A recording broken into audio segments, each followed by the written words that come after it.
Good afternoon. This presentation is by Mike Moran, and this afternoon I'm going to talk about designing an undergraduate life sound module. There are three components which I think we need to consider. First being employability and relevance to the production industries. The second, theoretical, technical and practical learning.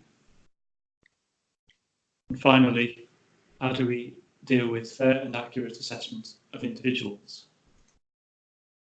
A little bit of context first. I think this is a very positive time for the cultural industries on Merseyside.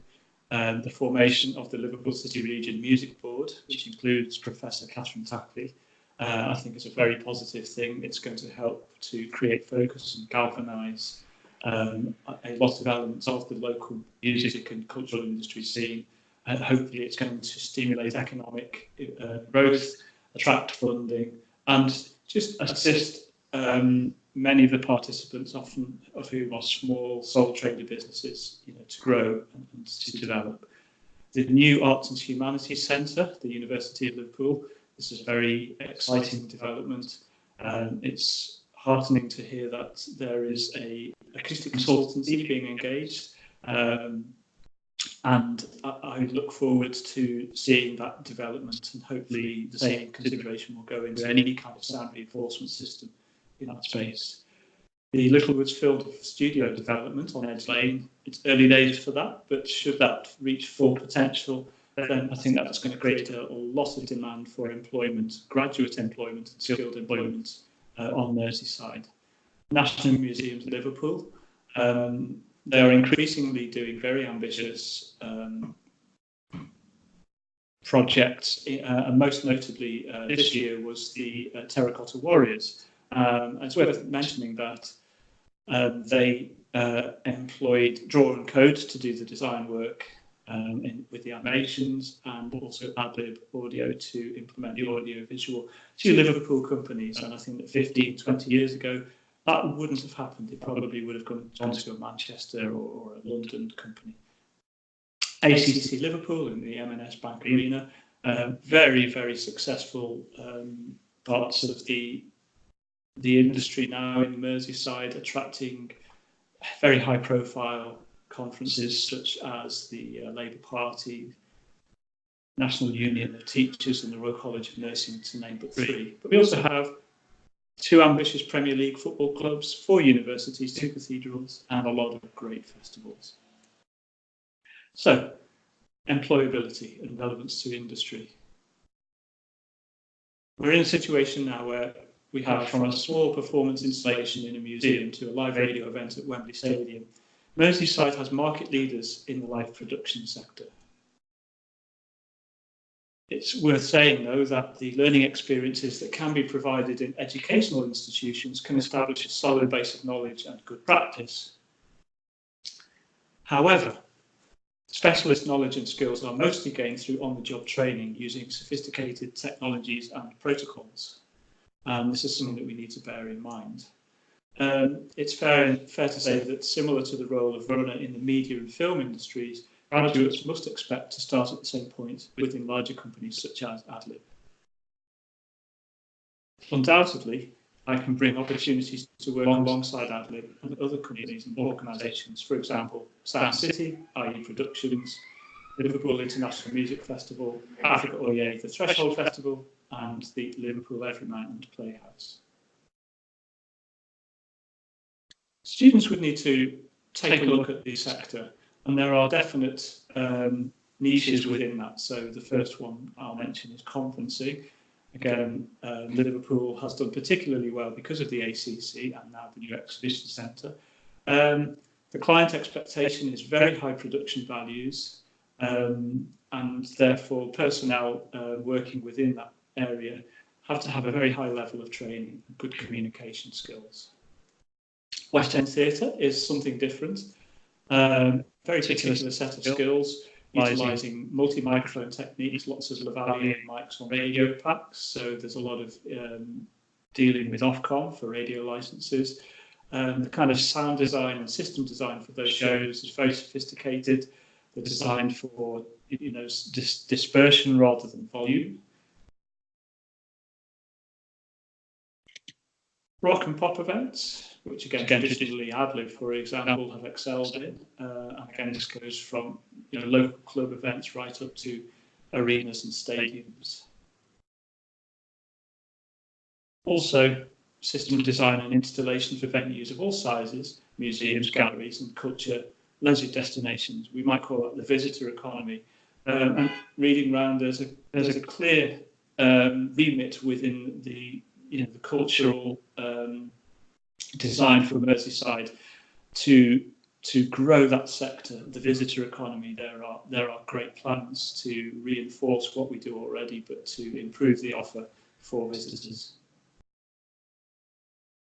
In terms of employability, I'm perhaps stating the obvious, but there are common skills to most areas of professional employment: people or social skills, strong verbal and written communication skills, independent thinking and problem solving, team working and communication, organisation, perseverance and motivation, and technical competence. And the curriculum must be designed to nurture these elements. Onto module structure. Teaching and learning. Well, there are theoretical elements, classroom-based learning, including acoustics, digital and electrical concepts, health and safety, planning and industry standard documentation, for example, channel lists, stage plans, and production schedules, Ofcom and RF licensing. Some of the content will build on the Introduction to Sound and Technology module, Music 171. Calculators will be required from time to time to predict behaviours or understand logarithmic functions. For example, speed of sound equals frequency times wavelength, or looking at the ways in which decibels are derived from other non-logarithmic scales. Some practical demonstrations, for example, phase cancellations or move through the movement of loudspeakers, or visualization of concepts through the use of Java applets, for example. This is just a demonstration we might use in Pro Tools to let students see and hear tone filtering using a pink noise waveform. We might also demonstrate things like the harmonic series or phase interference between multiple speakers.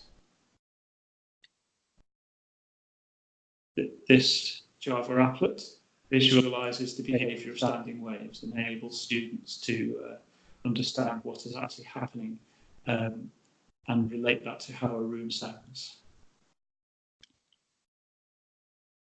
In terms of teaching and learning, we would need practical workshops, and within those, we would have health and safety in practice, cable care, system rigging, connectivity, analog and digital, perhaps things like data networks, desk operations, for example, line checks and gain structure, voicing up, use of real-time analyzers versus listening, front of house and monitors, applying channel EQ, gates and compressors, effect sends and effects returns, submixes, ECA, boot groups, sound checks, and stage volumes, and also perhaps radio systems, microphones, or in-ear monitoring.